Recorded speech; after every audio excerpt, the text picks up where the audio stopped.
ever started a show that was not on a Saturday night.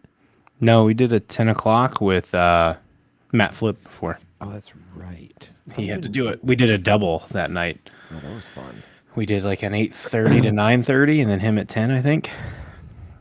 That's right. I remember that. I felt like a mashed potato that night. Well, the good news is I haven't been kicked off again from my laptop telling me that my storage space is Ay, full, ay, even though ay. it's not. So, technology, folks, the story of our bane of our existence. Yeah, well, this we were supposed to start at 9:30, which is already a little later than normal because I played hockey at 7, which ran until like 8:10, 8:15 ish.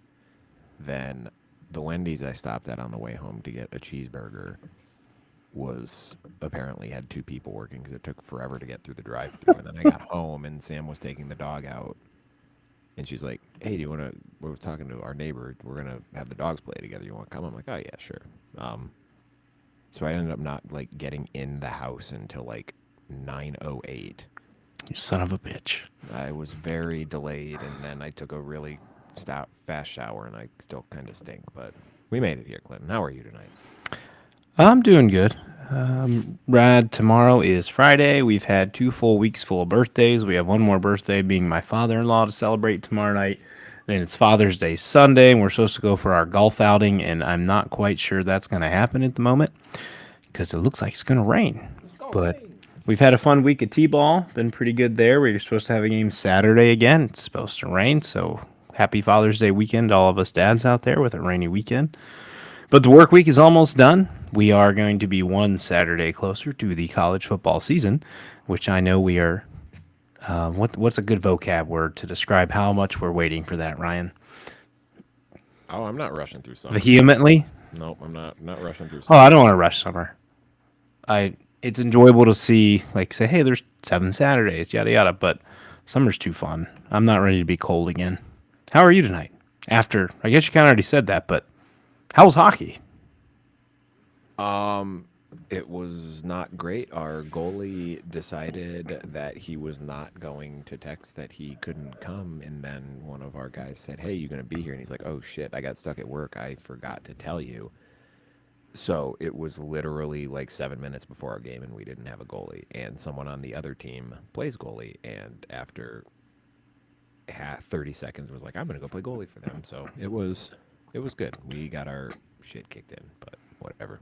Due to him not being a good goalie, or would you have lost even if you had your goalie? Um, I mean, our normal goalie is really good.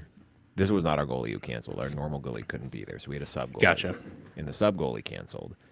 And this kid was good. He's tall as hell. He's like 6'8". I'm like, oh, okay. He's like, yeah, I started playing goalie like a year and a half ago. I'm like, shit, you're pretty good for only playing for a year and a half. But no, we played the best team in the league.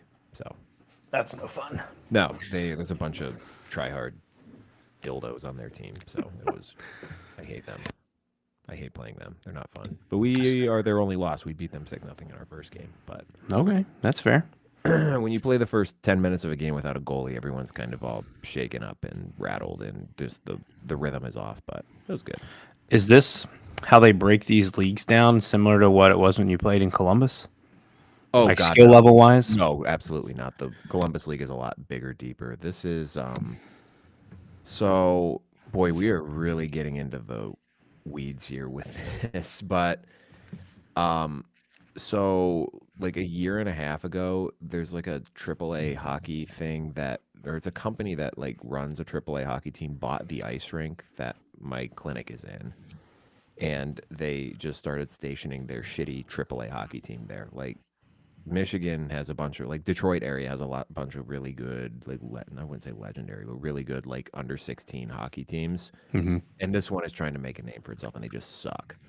But by virtue of them owning the ice, they get all the ice time that they want. So they cut down like the two top adult leagues in the area and basically force the teams to either go down to the league that this team that I play on is in, or like go to a neighboring town. So it's like the highest level league, and I am not a highest level league player. Oh, So yeah, it's just it's a interesting mix of people because you get some people who are maybe at my skill level a lot of people who I have no business being on the ice with, and yeah, that's fun. Enjoy that. Is that this a different league than what you do Tuesdays as well, or is this all the same? No, it's the same. This is the same one. Gotcha. It's they well, this game got rescheduled because the stupid AAA team needed ice like 2 weeks ago, so our game got canceled and moved. So we played Tuesday, we played today, and then we played Saturday too. I'm gonna be toast by Wow, Saturday. you can be sore. Well, at least you're still playing while your stars are sitting at home. Unfortunately. Yeah, that's a whole other situation. That's a train wreck in and of Yeah. itself. All right, guys. Well, if you're joining us tonight, we're going to talk a little bit of House versus NCAA settlement, and then we're going to give you guys our perfect and all-knowing Big Ten quarterback power rankings. Top 10. We're not doing all 18 because Oh, the Big Ten does not have a good enough conference to do all 18 I at this point in time. I just stumbled upon Josh Pate's Big Ten quarterback power rankings, and I am 100% going to upset people with mine. I've upset Josh Pate before, so Yeah, well, Josh Pate is I'm not going to say anything. interesting person. My mom said if I don't have anything nice to say, don't say anything at all. Well, guys, make sure if you're tuning into this, whether it's on your podcast platform the next morning or you join us live, make sure to go over to YouTube, hit like and subscribe to help us grow the show there. You can find us ITP CFB. You can also do the same on Twitter/X and Instagram. And then you can also find us, as I said, next morning in your podcast feed, Amazon, Apple, Spotify, wherever it is, we're there. Inside the Pylon, Midwest College Football Podcast. Please hit like, give us a follow, and give us a review so we know how we're doing with the show. You can also leave reviews of the show on Twitter and let us know there as well. Ryan, you ready to get this thing going? Yeah, we can talk about the House settlement, which was officially approved on Last yeah, Thursday, I think. The last 7 days has blended together in my life. I have no idea where I am. Well, listen, I can tell you all about it. It isn't going to matter. No, I'm just kidding. Like, that's fair. So, what the whole purpose of this was what coaches have been asking for is some guide rails to this NIL world, right? So, we have the House settlements known as House versus NCAA. It's a big landmark agreement. Now, Division I schools can pay student athletes from their share of the athletic program's revenue starting, I believe, July 1st, 2025. Also, in addition to this, they're going to then back pay athletes from 2016 to 2024, Ryan, which has a lot of athletes who played in 2015 before being pissed off that how did you come up with this random date of 2016 and why aren't we getting our money? So that'll be another mess that the NCAA in this lawsuit gets to deal with all on their own. But to the more, I'd say, important stuff of the guys who play now, we're just trying to address concerns on restrictions of athletes profiting from NIL. So with the revenue sharing, schools can pay athletes a share of up to 22% of their athletic program's revenue. So it's media rights, ticket sales, sponsorships. The cap for 2025-2026 is a $20.5 million cap per school.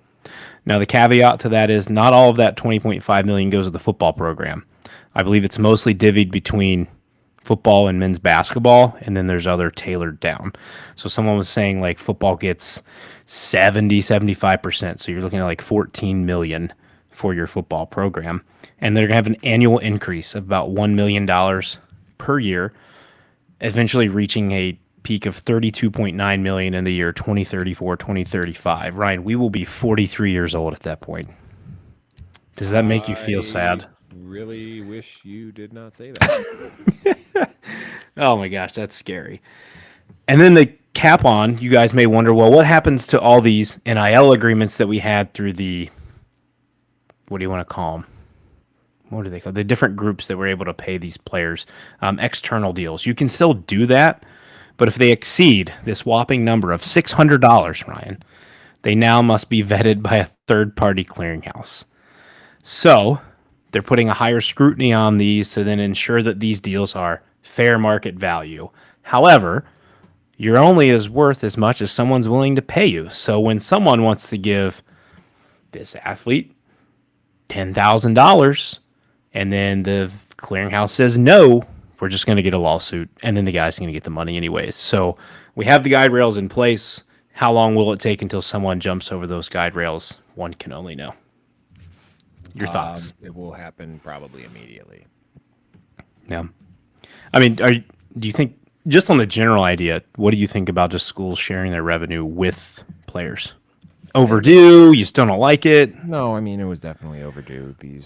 We're talking about athletic programs that have been, by and large, I shouldn't say by and large, but more often than not, raking in money. And I think the general argument that, well, football funds all these other sports and yada, yada, yada. Well, I think that's true in some cases, mostly the group of five level. Like the Power Five, that's not necessarily the case. And you are talking about exploding TV revenues. You're talking about decisions that are being made not for the betterment of the sport, but for the financial gain of people who are not suiting up. TV executives who some probably played football, but most have not played the game in their life, and they're raking in cash. And the people who are on the field risking life and limb for that entertainment product not getting paid is wrong. I mean, just flat out wrong. And this method, mode, whatever you want to call it, that we've been in the last 3 years, where athletic directors are sending fundraising emails, or, university Twitter accounts are sending out tweets saying you can support your favorite It's athletes a here. joke. It's like, okay, so why are you charging people $10,000 to license a season ticket, to then charge them another $10,000 to buy season tickets, and now they have to fucking send you more money to pay the players too? Yeah. What did that $20,000 that they sent you go to? Yeah. Like, are you wiping your ass with it and then lighting your fucking cigar on fire with it? Like, come on, ridiculous. I'm interested to kind of see how this plays out. I feel like I re-listened to the Gridiron show that I did for Notre Dame, and I feel like that's my phrase now. As I said that like 17 times. I'm interested to see how this plays out because I'm a smart person who doesn't know anything. It's just there's it's just like how college football has been. There's going to be workarounds for it. People are going to still. Are we going back? I saw an article on the Athletic. It was like, are we going back to the age of the bagmen now? I'm like, I don't know, maybe, but now that these kids are already getting money from the schools themselves, maybe less so. Maybe there will be less financial incentive to go somewhere who's offering you more on the side. So you're like, I don't think that's a great situation for me. One thing I saw too is like the revenue cap. It goes by the academic year, so it resets in July. So one thing that I saw hypothesized was, if a team knows that they're going to not be the best in 1 year, do they just like save all of their money from July instead of giving it to players to save it for the or the winter portal window? Because that's the interesting thing to me, is if your cap is Slowed resetting. up. Yeah, because if your cap is resetting in July, well, if you spent it all, so let's say, like, hypothetically, we'll say for the 2025 season, okay, let's say 2026 because it's a little different. So after the 2025 season, you're already going to have spent your, $20 million, $16 million, whatever that ends up being on your current roster. Well, how are you going to go shopping in the transfer portal now? Because you can't give people money immediately. Maybe there's a promise, a hint, hint, wink, wink of, okay, well, when this resets in 2026 in July, this is what you will get. But, let's say Arkansas decided that, we're going to save this money and we're going to come in with a bully ball offer in the transfer portal in December, and then say, hey, this is what you get for transferring now, and then this is what you're going to get when the market resets, or the cap resets in August. So I saw some hypotheses of, our team's going to tank 1 year so they can load up for the next year. So It's like professional sports teams tanking to get the number one draft pick. right, like, we're not going to pay we're not going to use all of our roster, so that way we can big game hunt in the winter transfer portal window, which leads to another interesting question of, I know coaches have been clamoring for one portal window. Does this then lead to that, where there's now no winter portal? Everyone's going to have to stay at their school through the spring semester. And then the only time, maybe it's an expanded window, it's not 15 days, maybe it's a 45-day window after the conclusion of the spring semester. But then, some people are going to push back on that and saying, well, we were looking for a quarterback and we didn't have a quarterback here for spring ball and yada, yada, yada. So Um, I will be fascinated to see what kind of downstream effects come that we aren't maybe necessarily expecting. And I think those are two interesting ones that could pop up. yeah. And I think you mentioned Arkansas is a good example because I don't think you'll see Ohio State, Notre Dame, Georgia, Alabama, barring a bad push of luck, doing something like that Oh, God, no. because they're going to be competing every year. It's going to be these teams that are mid tier, lower tier, who are looking for a way to break in. And we've seen Arkansas kind of be there. Hmm. We've seen, I don't know, maybe something like a Wisconsin could utilize, right? Like, we've got a killer schedule this year. We're probably going to go 6-6, 5-7, Hmm. and we've already got our guys here. But now we can swing and get the offensive line we need to be able to run this offense better, or to fix the defensive line and just load up. And then we already got these guys here, and now we can facilitate the money over the next few years. So certainly will be interesting. It'll also be interesting too if you play that strategy of guys who want to hop in the portal to go get a bigger bag, right? Like if you're not at Ohio State or Georgia, or you're that 5-star who's going to have to sit for 2 years till the guy ahead of you leaves, here comes Arkansas about ready to offer you a massive bag to come play for them, or Wisconsin, or whoever you want to say, Miami. We all know Miami. It'll be interesting to see how Miami does there with this, because a lot of them are talking about like Ohio State will be fine, Oregon's going to be fine, but a lot of Miami's stuff sounds like it came from those additional NIL deals. Right. They're Yep. not Yep. generating a lot of money from the places that are approved or from the school. No, for sure. So it's pretty interesting. Another tidbit on the people who are handing out those extra deals: it has to be a publicly traded company to be able to broker deals. So that's where some of these schools might run into trouble. But they still even have to be approved, obviously, by the clearinghouse. And then the other side note that I got was Tennessee started filing paperwork over a month ago so that they can't be sued when they decide to, within their state legislation, to not be sued, so they can work outside those guidelines already that we just sat in. Yeah, the other thing too is I think something I've seen is I don't know how the scholarship is going to be affected, if they're still 4-year scholarships or if they're different, but like I've seen stuff where when you're recruiting kids, you can offer like, like a 1 year, here's your NIL pact, and then we'll renegotiate after the year, or a 2-year or a 3-year or whatever. I'm going to be interested to see with, someone who, let's say a program like Northwestern signs a high 2-star, low 3-star kid who blows up as a freshman and comes in, but they signed him to a 2-year contract, but he's like, well, I don't want to stay at Northwestern, I'm going to go transfer after this year. I wonder if there's some sort of buyout clause in these contracts for the players where it's like if you enter the portal before the end of your NIL agreement, where you have to pay back a portion or all of what was in it, or a prorated what, I don't know. I'm just curious to see if Certainly. that becomes a thing. Yep. The biggest thing I saw in the scholarship changes is that the settlement will also allow the schools to provide full scholarships to all student athletes on a declared roster, and then eliminates a sport by sport scholarship maximum. So it gives them a little more flexibility in their ability to provide athletic aid. That was about the only piece I got on that. Most of what everybody's talking about is like the cap. And then until someone goes outside the guide rails in the NIL world and sues the NCAA for it. So, but pretty interesting. We all asked for it, so here they are. Here's the guide rails. Someone's going to find it and abuse it, and let's see where it goes from there. I think we're Yeah. closer. We're closer.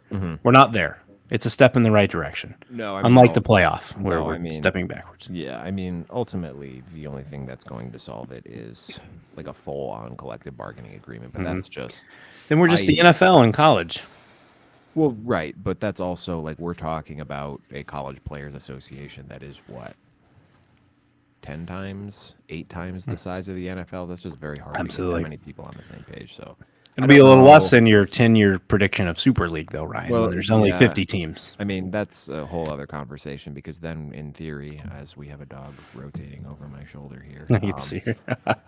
we have, assuming that a Super League, quote unquote, is going to be outside the purview of the NCAA, and it's not going to be the entirety of what is currently FBS football. It is probably going to be a subsection of the Big Ten, SEC with select ACC and Big 12 teams invited into this, Hmm. and And the Cleveland now Browns. No, I'm and the just Cleveland Browns, the kidding. Jacksonville Jaguars. But then, okay, now you have a 43, 44, 40, 38 team, whatever, Super League, and all of a sudden, okay, this is a little bit easier to quote unquote collectively bargain. So while Yep. it's kind of how like the college football playoff is not technically an NCAA sanctioned event. It's something similar where you have, the College Football Alliance, whatever, where it's still governed as a college sport. They're still quote unquote student athletes in theory, but also they're not under the jurisdiction of the NCAA. Certainly.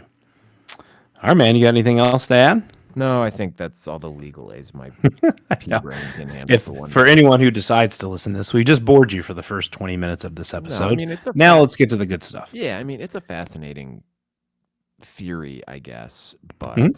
It's important to get an understanding of it because it's not going anywhere. no, for sure. It's going to keep evolving over time. So you might I as well mean, learn the basis of it now and get used to it. and I think it's important for people to understand it because we live in an era where on the internet, stupid people open their mouths when they don't know anything about anything and act like they do. And people should be educated if they're going to talk on something. Absolutely. Absolutely. All right, guys, we're going to jump over to the top 10 Big Ten quarterback power rankings. Post spring, pre fall, going into the season, whatever you want to call it. We're one and done on this power ranking of top 10 quarterbacks. So one obviously is our top one. 10 will be our bottom one for the perceived rankings here. Yep. Ryan, you want to go 1 to 10 or 10 to 1? No, one to 10's boring. Come on now. Okay. 10 to 1 then. We're going to be exciting for my. Ryan's got 700 people all tied for one place. So you guys are going to be enticed. Listen, no, I am literally not going on our Twitter account for the next 2 weeks because there are legitimate people who are going to be legitimately mad about this, and I just want to. I will make a graphic. I will make No, a graphic. you should clip this, and I'm going to tell you. If you are a fan of Michigan, Ohio State, or Oregon, I don't fucking care what you think. I literally do not care. I have my rationale, and if you're not going to listen to my rationale and hear out my rationale, don't talk to us about it because I don't want to hear your bullshit about, well, he was a 5-star. It's like, I don't care. He's not throwing a fucking pass in college football. He's not a top 5 quarterback in the league. Get off my nuts. Like, legitimately, sit down, have a beer, smoke a joint, quit being a fucking bitch on the internet. And just listen to the show. You might learn something. Just fucking, can people like not be so hostile on the internet? Is this so hard that you like what like possesses a 23-year-old man to pick up his phone and see something and just be like, you're a stupid bitch and you don't know anything. Like, grow up. Get out of your mom's basement, put the fries in the bag, and go make something of yourself. Yeah. God damn it. I do appreciate those who want to present some factual evidence of actual stats and things like that. Like, if I you can have a wanna- conversation with you with that. If you want to say, hey, Ryan, I disagree with you having so-and-so at so-and-so place because of X, Y, and Z, that's fantastic. I'm willing to hear you out on that. I'm not But just willing saying to you're a dumbass does not. I'm not willing to hear you out on, well, he was a 5-star. I don't care. I literally do not care. I don't care. It doesn't mean anything. How many Sure, he's 5 stars don't It ever means- pan it out? means- Lots. It means some dude who gets paid $40,000 a year to write for a fucking website thinks he's good. Yep. That's what it means. And If that person was legitimately great at their job, they would be getting paid a shit ton more money to do it for a college or a pro team. Yep. So And I don't that's care. what I read today was all these guys get bickering and moaning, whether it be fans or the on-3 versus the rivals versus the 24/7, and who's right, who's wrong. Here's the thing. The only thing that matters is to the coaches on the team and what they think of the player that they're recruiting. Well, the They thing- might be a 5-star in Brian Hartline's eyes, but on 3 they were 3-star. Guess who means more? Brian Hartline. He doesn't give a shit what Steve Wiltfong says about a player he wants. He's watched him and evaluated him. Now, we swing and miss sometimes, but I bet coaches swing and everyone miss does. a lot Everyone less than these on 3 and all these guys do. So Like, I just love the post the graphic where it was like, percentage of 4 stars, 5 stars by first round picks, and it was like 10 of the 31 were 5 stars. It's like, great, you had a 33% hit rate that might get you into the Hall of Fame for baseball, but if I had a 33% patient satisfaction rate, they would take my license from me. They wouldn't even fire me. They would take my license and say, "Brother, you are not allowed to practice physical therapy anymore." Give us your QB. You're what was his name? Jamal Adams by the Jets. Yeah. Your key didn't work on the door anymore when he showed up. Well, guess what? I don't have a key card. I have a straight up lock and bolt. So So do I you at gotta the you gotta Hilliard change Clinic. you Yeah. must change the locks on that. No more key cards for me. I just get in and out with the And key. and I get it's not an exact science, but that's literally the point. Is it's not Mm-hmm. an exact science. So sitting here and being like, well, this kid who's never thrown a pass in college football is a 5-star. He should be in your top 5. No, he shouldn't. Nope. Prove it on the field. And I'm very like these rankings are going to look entirely different in the postseason. Mm-hmm. These Absolutely. are my rationale for these rankings is based on readily available information, which is essentially their college production. I don't care what any of these people did in high school. It doesn't matter Yep. to me. Certainly. This isn't Belleville High School playing Saline and Ann Arbor Pioneer and whoever the fuck else they played. Beechcroft. I literally don't care. Yep. I'm going to say it again. Michigan fans, I'm sorry. I literally don't care if you're mad that I don't have Bryce Underwood in my top 5. I don't care. You need to have him number 1, Ryan. I He's the don't best quarterback in the college football. I don't care. I did not- give a Not saying anything mean about the kid, not saying he can't be one of the top quarterbacks in the Big Ten this year. It's just right now, he has not done anything to prove he deserves that. absolutely. This isn't based on potential. It's based on what I know right now. My list will be a little bit different, but I'm in a similar boat to Ryan. I gave a close, but not quite. He was my 11th guy, and I kind of debated putting him in there. It was Aiden Childs, and I think you and I have talked about him at length. We need to see a lot more consistency this year, but I certainly think the talent is there. And in conference, where you and I just talked off air, where the quarterback, I shouldn't say the talent's not deep, it's just not known. You don't know what you're getting. And you don't even know what you're getting with Aiden Childs. You're speculating that he's going to be better in year 2 in the Big Ten, but and we've seen him at his peak. And at his peak, he's probably might be a top 5 quarterback in the Big Ten. Who knows? I certainly don't think that's an unreasonable statement. Especially when you have Nick Marsh, your go-to guy. Let's see if you draft him in college fantasy again this year. You need to stop calling him my go-to guy because I picked him up for like 2 And you weeks cut and him. then dropped him because he didn't do anything for me. Yeah. He'll be better this year, Ryan. Anyways, did you have any honorable mentions or mentions? I guess my honorable mention is just my 10th place because instead of just leaving them all out, I bitched out and I did a tied for 9th, 10th, and 11th place between Julian Sayin, Bryce Underwood, and Dante Moore. Okay. So I guess that's my honorable mention. Like, they're all extremely talented football players. We've seen Dante Moore play a college football season. It was not fantastic.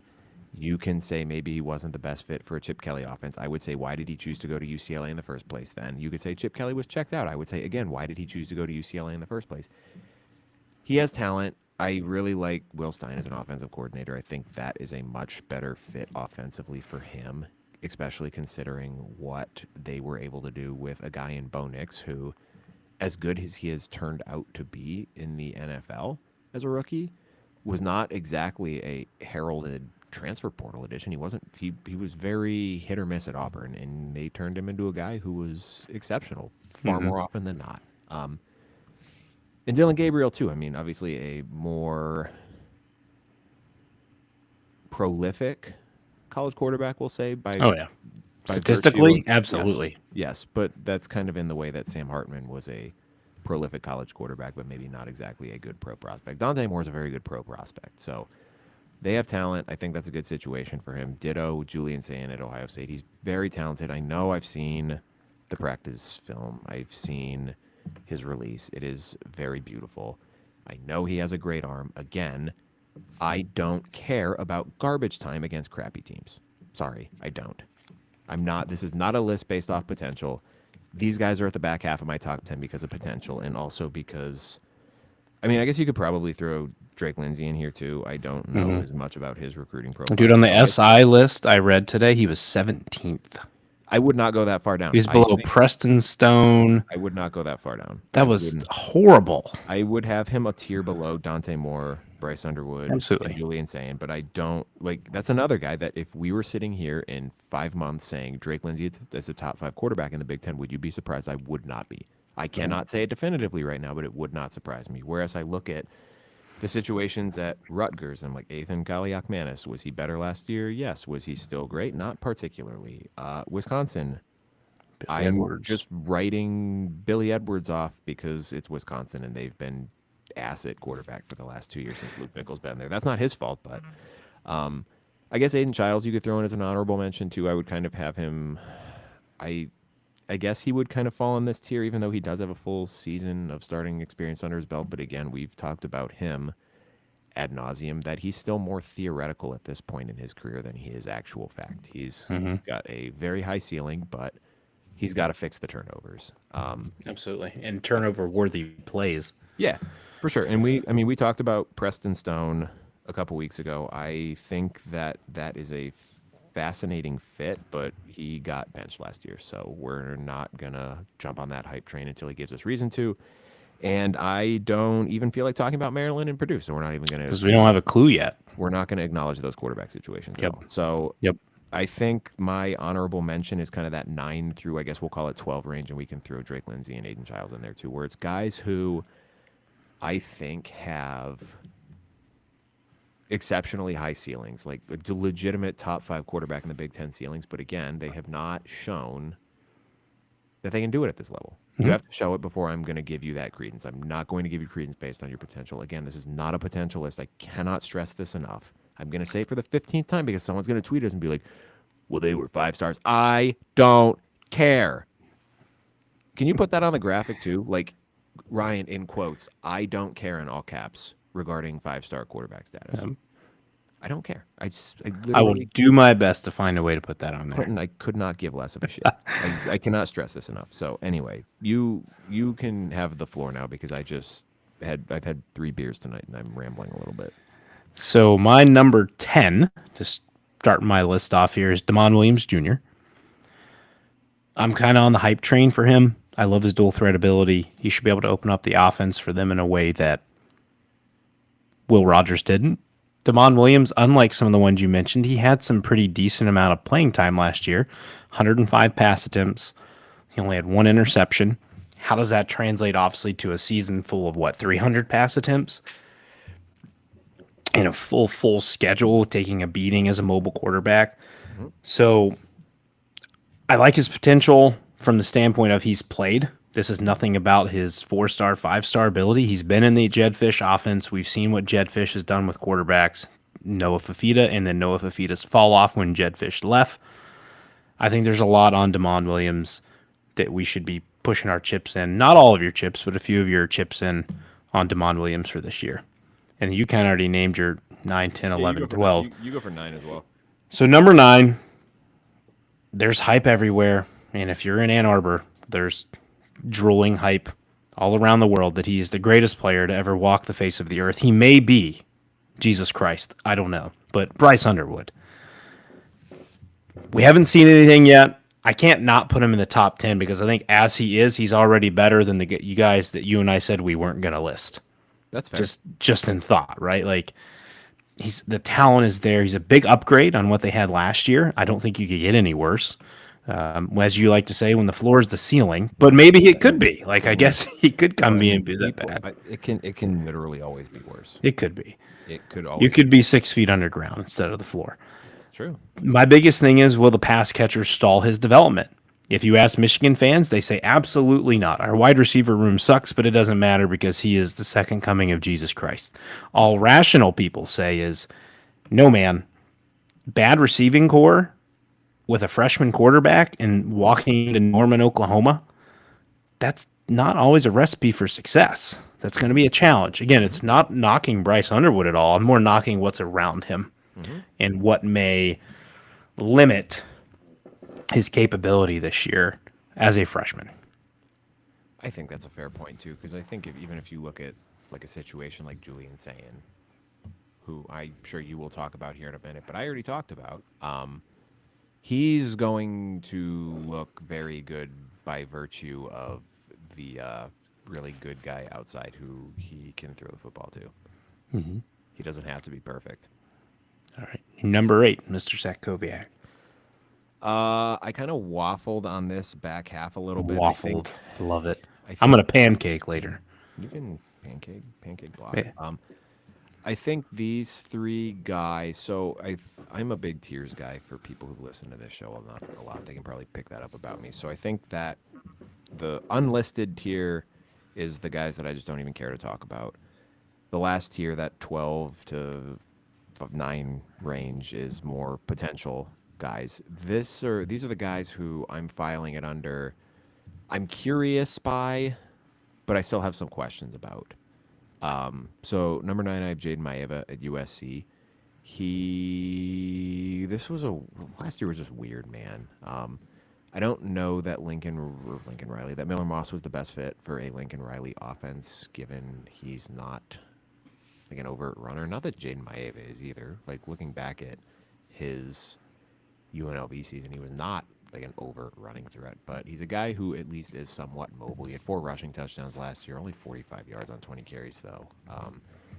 6 interceptions, and he had what, 4 starts, 3 starts, 5 starts, 3 starts. 2 pick sixes against rival Notre Dame.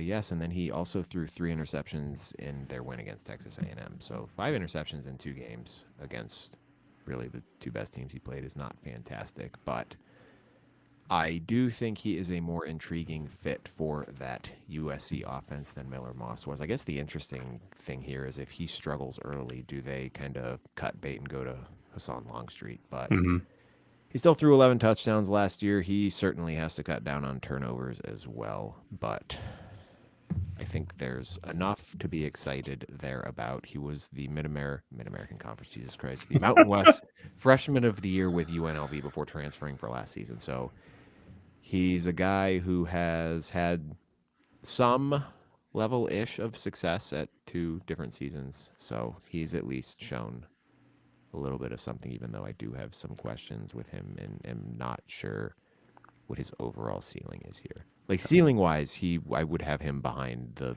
3 guys that I listed behind him, which again, not a ceiling conversation. I'm going to keep saying it. I'm going to keep saying it. Number 8 for me is aforementioned Dante Moore. He got playing experience at UCLA as a freshman. Again, Ryan talked about Chip Kelly's foot was halfway out the door, yada, yada. The Oregon offense is super quarterback friendly. That's why he's here. We've seen it the past 3 years, 2 years with Bo Nix, 1 year with Dylan Gabriel. It's going to set him up great. When Bo Nix, what was the number, Ryan? 35% of his completions were backfield Something like throws. Like, you're telling me a guy can't go in there and succeed with this offense and the talent they have. And since we've last talked, wish Evan Stewart all the best. Torn patellar tendon, I believe, was the injury. Folks, that's likely out for the season, barring some. I know the season lasts forever. We didn't think the pec tendon tear that Ryan's offensive lineman had last year. No, he's out. He's done. He's done. Pectoral tendon is still like a 4-month thing. That patellar tendon. Yeah, he is. I would argue that's probably worse than an ACL. Yeah. Yep. The good thing is, it's much worse when you're an offensive or defensive lineman and you weigh 350 pounds. Evan Stewart is probably 160 pounds soaking wet. So we wish him all the best. Hopefully, obviously, he'll have a big decision to make this offseason, whether to enter the draft or come back. Hopefully, we get to see him put on an Oregon uniform. But if we're looking at Dante Moore, they have a good supporting cast for him. Hughes in the backfield. They're going to have good O-line play, Stein calling plays, and then still has a ton of talent, that being DeCorian Moore out there for wide receivers. So I think Moore is worthy of a top 10 spot.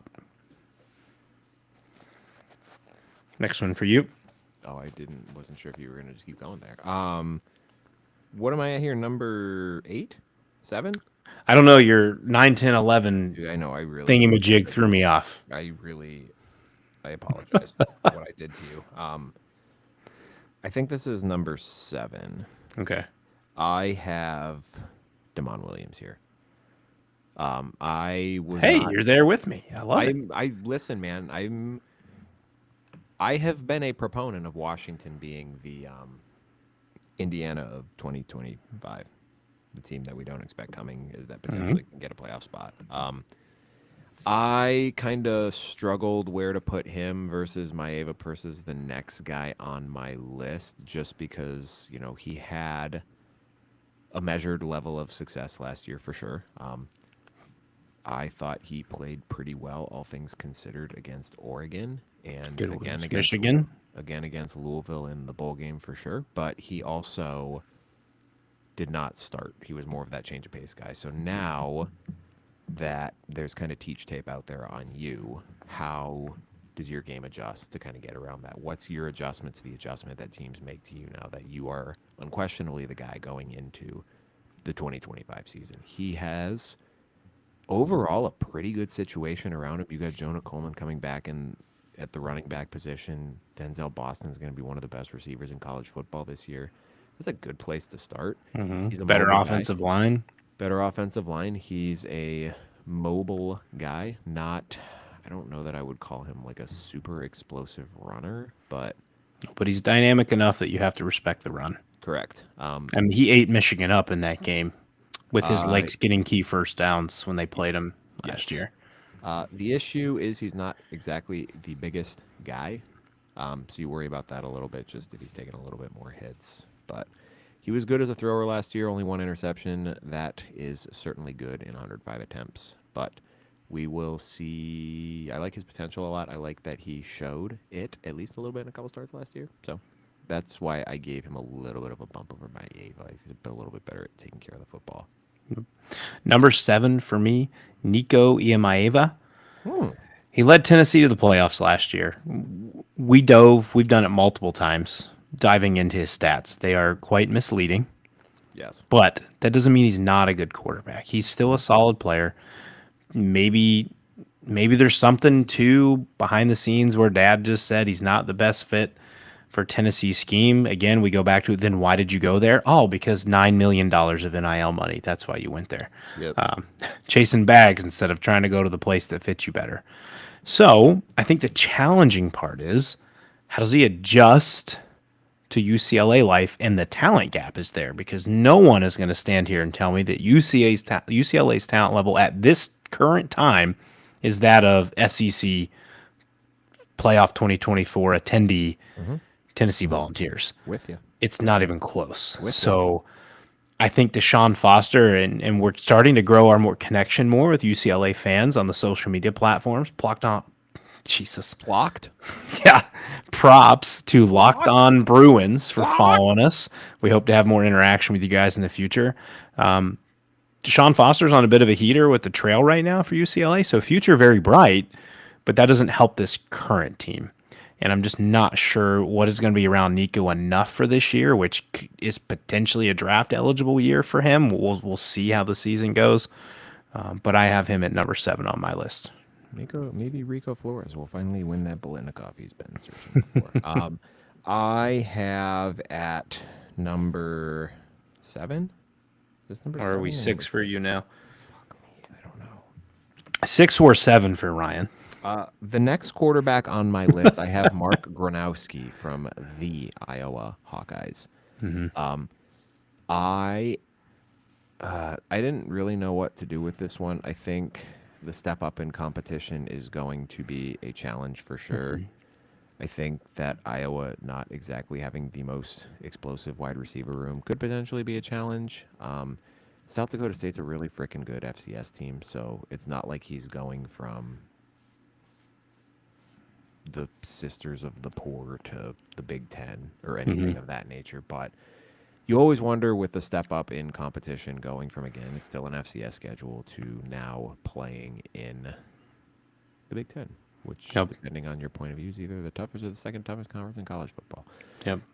He was pretty good against Oklahoma State last year. I get that wasn't a fantastic Oklahoma State team, but that is something to note for sure. He's a guy who has thrown at least 23 touchdown passes in 3 consecutive seasons while being under 7 interceptions in each season. And he can run the ball. Don't you steal my thunder. Well, sorry. 98 carries, 380 yards, 10 TDs in 2024. 6'3", 230 pounds. That's a very large human being. I think he is a really good fit for this offense. I'm really excited to see how they utilize him. I think that I'm curious to see kind of like what the ceiling is, just because like the passing numbers are good. They're really good, but they don't like pop at you. Like they don't scream dynamic air raid offense or anything like that, which Iowa doesn't do. Iowa doesn't need. They need him to be a good, solid thrower of the football to complement the running game, and I think he can offer that. Absolutely. And then if they can get their defense back to more on par of what we expect, Mm-hmm. we've said it. Buddy, Well, we we said it said all last year, but we've we. said it for years before a podcast. If Iowa can just get a quarterback Well, and that's some the thing. offensive Like, production, yeah, we said they're it last fine. year. You just need a competent quarterback. You don't need. And again, it was kind of like, meh. You don't need a Heisman winner. It would be No, great. I think Iowa fans would love to have one, that'd be but pretty cool. if the defense takes a little bit of a step forward in 2025 from where they kind of fell back to last year, and they get competent quarterback play from him, could be a good, dangerous team this year. Playoff dark horse. Playoff dark Would they horse. even be considered a dark horse at that point? I think Um, no. I still think. I think given they finished, we were what 8-4 in the regular season last year. I think they've fallen back to a point where dark horse would be appropriate. Fair, yeah. I have Gronowski at 6 as well. Nice. Ryan already mentioned his running abilities passing. He's a two-time FCS champion. Per our guy, Jeffrey the Greek, who we had on to talk our Iowa Spring, who we may also, we'll see if he's available, bring him back to talk our fall previews. Their Iowa wide receiver room does look better. He thinks people are going to be a little more surprised by what they see in 2025.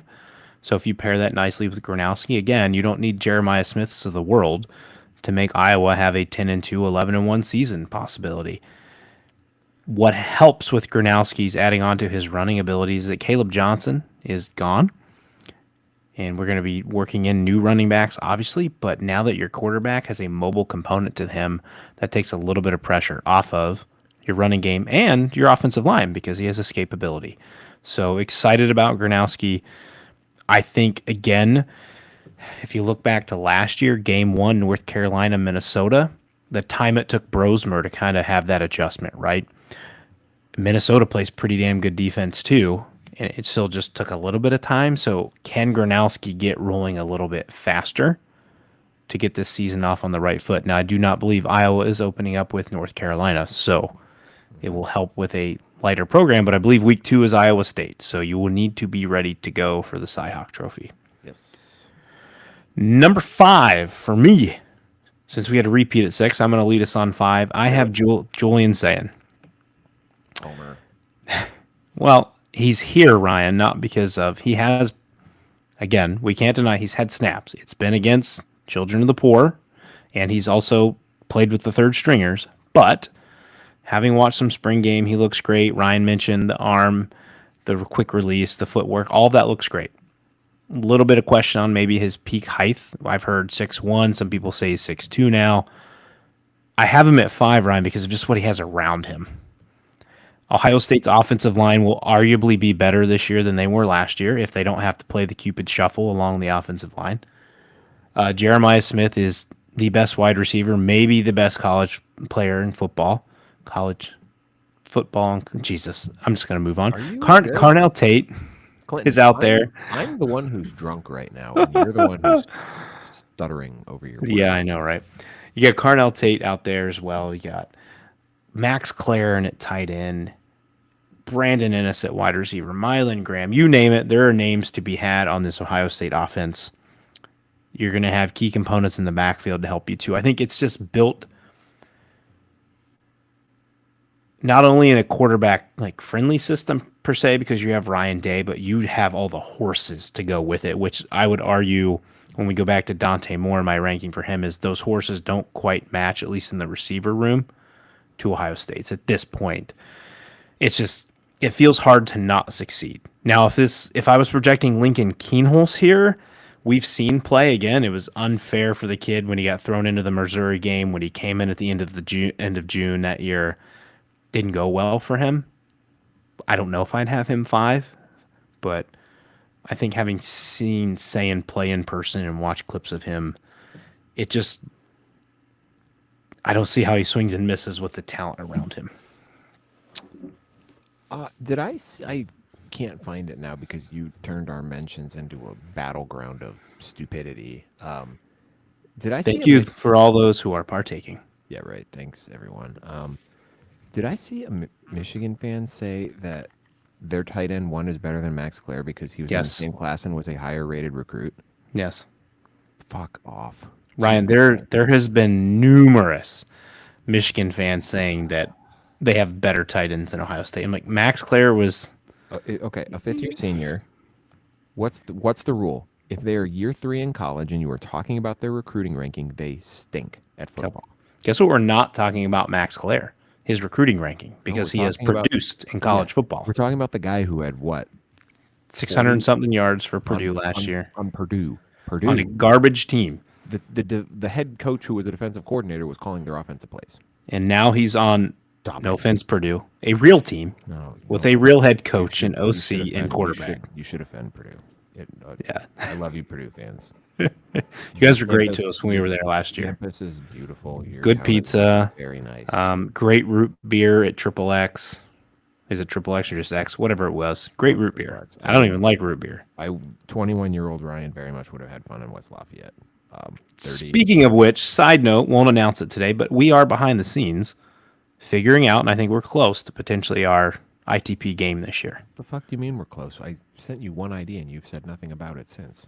I just said I had to check. I don't think I have plans, but let's confirm and then we'll formally announce it. Oh, Because we have to fly. yes, and I might be in a pickle that weekend because that's the weekend of Sam's half marathon or her full marathon, whatever she's running. So I might have to. We might just have to bite the bullet and do a Saturday, Ryan. I might have to negotiate. Pick negotiate. Pick a noon game on a Saturday, I will and we'll not be do it. fine. Listen, I will go to the fucking Rutgers versus Fordham game on a Friday before I go to a Saturday game. I'm telling you, man, Ohio State at Illinois, you could get to see an upset that would please you well. Yeah, it's kind of fun. I'm not gonna. It's not far. Okay, number 5 and number 4. I was not really sure what to do with these because I think it's 2, and I feel kind of hypocritical saying high ceiling guys, but at least 2 guys who produced last year somewhat a little bit. I went Dylan Raiola at 5. Okay. He was good enough last year. I think maybe I don't know if underwhelming is a fair assessment of his season, given that Nebraska changed offensive coordinators at the 2/3 mark. 13 touchdowns, 11 interceptions. He's certainly going to have to take better care of the football. Again, I get not all 5-star quarterbacks are created equal, but when you have the hype of the Nebraska chosen one who decommitted 16 times during his recruiting process, Went to 15 different high schools. people talk about him like he's Trevor Lawrence, and then you have a just No, we perfectly talk fine- about him like he's Patrick Mahomes. Yeah, but there you go. Sorry, he's Patrick Mahomes. He had a perfectly fine freshman year. I think he's good. I'm excited to see him in year 2 of the Holgerson offense, but I have him at 5 behind my number 4. Which You say your is? you say okay. I have Nico at 4, which is I kind of hurt me a little. What? For you? Yeah, because Number 4? I've been a vivid. You've been a hater. Yeah, well, Clinton, who the fuck else am I going to put here? I'm not putting a quarterback who hasn't thrown a goddamn college pass in front of him. I'm not putting Dante Moore, who was So gassed wait, at UCLA. who's 4? Nico? Yes. So you had Ryan at 5. Okay, so I have your top 3 then. I just will have to see how it comes out. Everybody knows who our number 1 is. It's fine. We'll get to it and we'll be quick Yes. with it. But I get Nico at 4? okay. He at least kind of sort of participated in a playoff run last year. Dude, his stats are more inflated than Aunt Marge in Harry Potter and the Prisoner of Azkaban when she got Aware. inflated and floated away. I'm aware, Clinton, but did you know that teams 6 through 12 in the SEC are still really good in top 25 in the recruiting rankings? Yeah, true. I don't know, man. I did not feel good about this decision. I thought about having him at 5. He at least led his team to the playoff, man. Raiola did not do that. He did not do that. You get Yeah, but Nico wasn't a freshman though. True freshman. Okay, but also Raiola's team also almost did the collapse thing again and missed a ball game. Did. They damn near collapsed. They wouldn't had a big lead against Colorado. They would have had to swallow that one too. Yeah, I mean, I'm gonna catch shit for this, and probably deservedly so. But like, look at the guys I had behind him, and it's just potential. Mm-hmm. I don't anticipate. I mean, is there a world where Nico finishes the season? In a world. in a world where Nico Iamaleava finishes Wins the the top Heisman. 5 No. quarterback in the Big Ten, it would not be the craziest thing in the world. Oh. Again, we're now year 3 for this guy, and we're talking about him as a 5-star quarterback, probably because he has not been fantastic as a actual college quarterback, but he has at least led his team to a playoff, which is something none of the guys behind him have done. So you get a little bit of a bonus point bump for that. I don't, again, if we're doing this again at the end of the season, I would not. I think, you know how everyone likes to do the which top 10 team is going to be unranked by the end of the year? I think if we were to ask me who in my top 10 is most likely to be outside of my top 10 at the end of the season, I would put him. Mm-hmm. And I feel very comfortable in saying that. But as things stand right now, again, I don't care about everyone else's potential. He's at least done it He's in a done difficult something. conference, and he led his team to a playoff. I know Yep. they got snot clobbered when they got there, but they at least got there. He's one of 12 quarterbacks who have played a college football playoff game in the 12-team era. I Yep. had to add that second part in because I realized that there was 10 years of 4-team era before that, and my brain's not working today. Sorry. Well, the true mark to me of a great quarterback is I mentioned we don't know what he has around him and what will it produce. If he's really that good, he will elevate the rooms around him and it won't matter. So I get it. It's not the same NFL to college, but if a quarterback is still good, he will make guys better around him. Tom Brady won a Super Bowl with David Givens as his best receiver. Yeah, so we'll see with Nico. I'm very intrigued. That was your number 4 and 5, right? You had Raiola, then you had Nico. Yep. Number 4 for me, Fernando Mendoza. I'm going to catch flack, I'm sure, from the IU fans when I post this that he wasn't second or third, maybe even first in some of their minds. But again, Signetti landed one of the top quarterbacks in the portal with Mendoza. He hit really well last year with Rourke. See my OU flag behind me. Go Bobcats. But Rourke played the whole year on a torn ACL that we never knew about. So we didn't even get, I'm still being biased to Rourke over Mendoza here, even though I like Mendoza. We didn't even get the full Rourke experience because he had torn ACL. So Mendoza, bigger arm. Sammy talked about that. He threw for 3,000 yards last year, 16 TDs to 6 interceptions. He's going to have more TDs than that in a Kurt Signetti offense. Absolutely. He had a 68.7% completion percentage. He's surrounded by talent, and he's got a quarterback guru as his coach. I see it's a tougher schedule, but that doesn't mean Mendoza's not going to do well. Mendoza's going to be fine, and he's going to put up stats in this offense similar to or better than Curtis Rourke last year because he's getting as much back and maybe even better at certain spots. He's going to have better O-line depth. He's going to have better D-line depth for his team this year. All of those things factor in, and I think Mendoza is a great addition for IU, and he lands number 4 for me on my list. Yeah, I'll just go ahead and say number 3 because I have him at number 3 on my list. Big, strong kid. We're talking now about a third-year starter playing for a Cal team that was not. Booty cheeks. They were not fantastic. I'm going to be booty cheeks this year, too. Oh, Poor really? Devin Brown because everyone left. Very, very bad this year. But he took a pretty nice step up from year 1 as a starter, year 2 last year. Completion percentage improved to 68.7%. Threw for 3,000 yards, 16 touchdowns, only 6 interceptions. I'm not going to hold the touchdowns against him because, again, Cal stinks. I think he's going to be a really good fit in this offense, and he's a guy who has seen a lot. He has played a lot. Kind of similar to Curtis Rourke, man. Like, we talk about Gronowski, this step up in competition. How's it going to go? It worked very well for Curtis Rourke. I don't think going from the Pac-12/ACC to the Big Ten is as drastic of a jump as some people would like it to be. I think he's gonna be good this year. I think he's going to be really good this year. It's going to be exciting. He's going to make Indiana super fun to watch. And they were already going to be. But the fact that they got one of the top QBs in the portal again, it only makes it better. It's very difficult to get transfer portal quarterbacks back-to-back years, have your first guy unexpectedly lead you to a playoff, get Heisman hype, and you potentially upgraded at the quarterback position. That's very Just hard don't to do. pull a Florida State, although you downgraded. Oh, I yeah, don't want to mention names, but you downgraded. No, we're gonna he who will not be named. You just don't. Yep. Time to go pro on something other than sports bud. Yep. Number 3 for me, Dylan Raiola. Up and down 2024 season, but I'm still on the hype train, man. I know he's 13 TDs, 11 interceptions, 67.1% completion percentage. I'm more confident this year in his surrounding talent and Holgerson being the OC and utilizing them to help boost Raiola. So we already mentioned this with Redcast Rob. Go back and check out the episode, guys. It was fantastic. Transfers Dane Key, Isaiah Hunter, and Hardly Gilmore the fourth. And then they're also returning Ja'Cory Barney and Janarian Bonner. I like what they have around him. I think it's instantly better than what they had last year. He's getting you year two.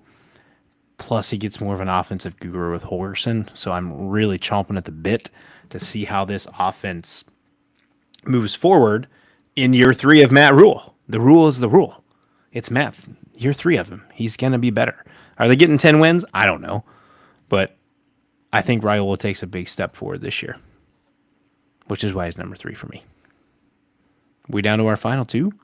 We're down to our final two, and I'm just going to... Let me guess. Number 2 for Ryan and Clinton, Luke Altmaier. Yeah, you are correct. He left a ton of money on the table to come back to Illinois. I respect that. SEC Really. Programs chirping up his ass, and he said, no thank you. I'm sure Illinois compensated him well. But he said, I'm staying with my boys.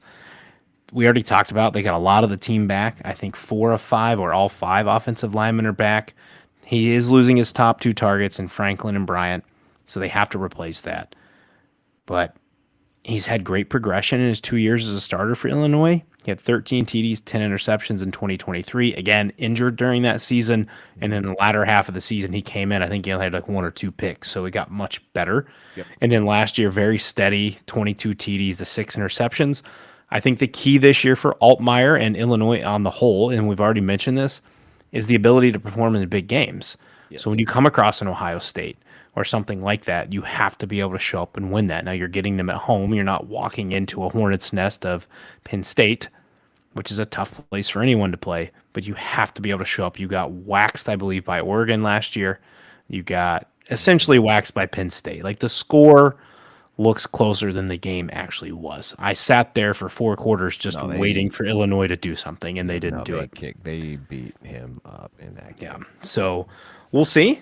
But I'm excited for Altmaier, and again, you said it. Props to him for coming back and sticking with his team. I love it. Yeah, biggest thing is they're going to need to find something at the receiver position to replace what they lost. I would feel a lot better about him if they had Bryant and Franklin coming back for sure. It's a bit of the unknown there. Yeah, he took a nice step forward last year. He's not. I mean, he's a guy who can run. He had a couple of games. Effective runner. I wouldn't say he took over the game with his legs, but he makes you think about things because he is a good enough runner. So if that was the step we get from year 1 at Illinois to year 2, I'm really fascinated to see what the step up into year 3 looks like. And I think something to kind of keep in mind here is they caught people off guard, I think, a little bit last year. I mean, they certainly caught us off guard. We thought they were going to be bad. Again, reiterate the fact when Scott was on here, he did not sell us hard. No, for sure. On Illinois. He did not. Sounded like he was on death's doorstep for the football team. But now you're going into a season where you don't have the luxury of sneaking up on people because they're going to be expecting you, and everyone's been freaking talking about you for the last 6 months. Is Illinois a top 10 team this year? You're not going to be able to sneak up on people when you have that much potential top 10 attention. So absolutely, how do they respond to that added pressure? Will be fascinating to see as well. Certainly. There I go again. Will be fascinating to see. Jesus fucking Christ. Number 1, Drew Aller. Easy choice. That's the other thing too. Is like I think I pulled up the Josh Pate one, and people were like, "Why is Drew Aller number 1?" I'm like, "What? There's no way." Who else is gonna be number 1? There's literally no. It's not even close. That's not even close. He is by far, currently, as we sit here today, the best quarterback in the Big Ten. Again, will this be the case in November? Maybe, maybe not. As things sit today, not even a question. He is the best quarterback in the Big Ten. Yep, 100% agree. He's coming off a season-ending INT against Notre Dame in the playoff, man. A throw he shouldn't have made. Is that something that propels him, and not only him, but Kotelnicki, this offense, and Penn State as a whole, to glory in 2025? And then we're talking about like Raiola getting a full year now with Holgerson. You get year 2 with Kotelnicki for him to continue to utilize Aller's skill sets. Again, question we just asked about Altmaier. He lost his top target, Tyler Warren. I know we have Penn State churns out tight ends like butter, but they don't do that with wide receiver as of late. So we're going to see what happens with wide receiver. I think the one downfall to this Penn State team is if they don't get receiver production, they're not winning a national championship. True. I don't think it happens if they don't get it. I'm not saying it won't. When it's not my prediction yet, we haven't got there. But if they can't get wide receiver production, you're going to fall short again, and you're probably not getting as easy of a path this year as what you got last year. So you're going to meet someone like a Notre Dame or someone like that much earlier in the process. So it'll be very interesting to see. But Drew Aller, easy number one. It's not even arguable. Clinton, we started the show and Florida was beating Edmonton 3-0. It is now Edmonton 4, Florida 3. Let's go Edmonton. Fuck Edmonton. I hate them both. All right, guys. I think that wraps us up for tonight. Thank you all for who have tuned in tonight, who will tune in over the next few days listening to this. Again, check us out, ITP CFB, pretty much on any platform. You can find us on X, Instagram, YouTube, your podcast platforms. Like, follow, subscribe, leave us a review, help us grow the show. As Ryan said, we don't want to rush summer by, but we are nearing the fun portion and the meat and potatoes, which is we near college football season, and we are one day closer to our fall previews, which will kick off the first week of July. We've got 4 or 5 guys, I think I've said, are already committed to joining us. So we just got to, probably next week, we'll start firming up dates. And as we said last year, it's a rolling thing, guys. So we're not going to be able to tell you, yeah, we're Monday, Thursday. It's going to be whenever they're available. They're being kind enough to join us. So we're going to try to work with their schedule, and we will let you know when those episodes are available. Thank you, everyone, once again for tuning in to Inside the Cup Pile on the College Football Podcast. We'll be back with you guys Monday night, 9 p.m. Eastern Time, to talk about something that I don't think we have determined yet. So it'll be fun. Have fun. Everyone have a great weekend. We're playing a guessing game right now. Yes. Have a great week. It's Deuces. Thursday. Enjoy your work days on Friday. I don't fucking know. Goodbye.